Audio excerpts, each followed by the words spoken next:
Hi friends, ഷെഫീസ് dream വേൾഡിലേക്ക് സ്വാഗതം. വളരെ ടേസ്റ്റിയും ഹെൽത്തി ആയിട്ടുള്ള മുട്ട കൊണ്ടുള്ള ഒരു റെസിപ്പി ആട്ടോ. നമ്മൾ മുട്ട കഴിക്കാൻ മടിക്കുന്ന മക്കൾക്കൊക്കെ ഇതുപോലെ ഉണ്ടാക്കി കൊടുത്താൽ അവർ പോലും കഴിച്ചു പോകും കേട്ടോ. അത്രയ്ക്കും ടേസ്റ്റി ആയിട്ടുള്ള റെസിപ്പിയാണ്. നല്ല ക്രീമി ടെക്സ്ചറിലുള്ള റെസിപ്പിയാണ്. അപ്പോൾ എല്ലാവരും ഒന്ന് ട്രൈ ചെയ്ത് നോക്കൂ കേട്ടോ. ബട്ടർ ഗാർലിക് എഗ്സ് ആണ് നമ്മൾ തയ്യാറാക്കുന്നത്. അപ്പോൾ ഇതെങ്ങനെ തയ്യാറാക്കുന്നത് നോക്കിയാലോ. ഇനി ഒരു പാൻ അടുപ്പത്ത് വെച്ചിട്ടുണ്ട്. ഇതിലേക്ക് ഒരു ടീസ്പൂൺ സൺഫ്ലവർ ഓയിലാണ് ചേർത്ത് കൊടുക്കുന്നത്. അതുപോലെ ഒരു ടീസ്പൂൺ ബട്ടർ കൂടി ചേർത്തിട്ട് ഒരു 3 മുട്ട ഒഴിച്ചിട്ട് നമുക്കിതൊന്ന് ചിക്കിയെടുക്കാം.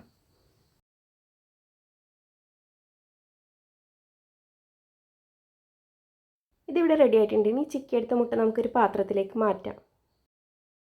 അതേ പാനിൽ തന്നെ നമുക്ക് ഒരു ടീസ്പൂൺ ബട്ടർ കൂടി ചേർത്തിട്ട് ഒരു ടീസ്പൂൺ ഗാർലിക്ക് ഒന്ന് ചോപ്പ് ചെയ്തെടുത്തത് അതുകൂടി ചേർത്തിട്ട് ഒന്ന് വഴറ്റിയെടുക്കാം.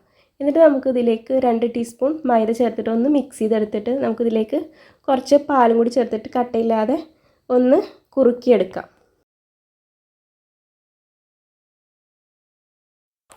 ഇതിവിടെ റെഡി ആയിട്ട് കിട്ടിയിട്ടുണ്ട് കേട്ടോ. ഇനി നമുക്കിതിലേക്ക് കട്ട് ചെയ്ത് വെച്ച മല്ലിച്ചപ്പ് കൂടി ചേർത്തിട്ട് ഒന്ന് മിക്സ് ചെയ്തെടുക്കാം. ഇനി നമുക്കിതിലേക്ക് ചേർക്കാനുള്ളത് കുറച്ച് ഉണക്കമുളകൊന്ന് പൊടിച്ചെടുത്ത് കൂടി ചേർത്ത് കൊടുക്കുന്നുണ്ട്. അതുപോലെ ഒരു 1/4 ടീസ്പൂൺ കുരുമുളക് പൊടി കൂടി ചേർത്തിട്ട് കുറച്ച് ഇതിലേക്ക് നമ്മൾ ഒറിഗാനോ കുറച്ചൊന്ന് പൊടിച്ചിട്ട് ചേർത്ത് കൊടുക്കുന്നുണ്ട്. അതും കൂടി ചേർത്തിട്ട് നല്ല രീതിയിലൊന്ന് മിക്സ് ചെയ്തെടുക്കാം. ഇനി നമുക്കിതിലേക്ക് ആവശ്യത്തിനുള്ള ഉപ്പ് ചേർത്തൊന്ന് ഇളക്കി കൊടുക്കാം. ഇനി നമുക്കിതിലേക്ക് ചേർക്കേണ്ടത് കുറച്ച് ഉണക്കമുളകൊന്ന് പൊടിച്ചെടുത്തതും അതുപോലെ ഒരു 1/4 ടീസ്പൂൺ കുരുമുളക് പൊടിയും പിന്നെ കുറച്ച് ഒറിഗാനോ ചേർത്ത് കൊടുക്കുന്നുണ്ട്. നിങ്ങളുടെ കയ്യിലുണ്ടെങ്കിൽ ചേർത്താൽ മതി, അല്ലെങ്കിൽ നിർബന്ധമൊന്നുമില്ല കേട്ടോ. അത് ചേർത്താലൊരു പ്രത്യേക ടേസ്റ്റ് ഉണ്ട്. അതും കൂടി ചേർത്തിട്ടൊന്ന് മിക്സ് ചെയ്തെടുക്കുക. എന്നിട്ട് നമ്മൾ മുട്ട ചിക്കിയത് ഇതിലേക്ക് ചേർത്ത് കൊടുത്തിട്ടൊന്ന് മിക്സ് ചെയ്തെടുക്കുക.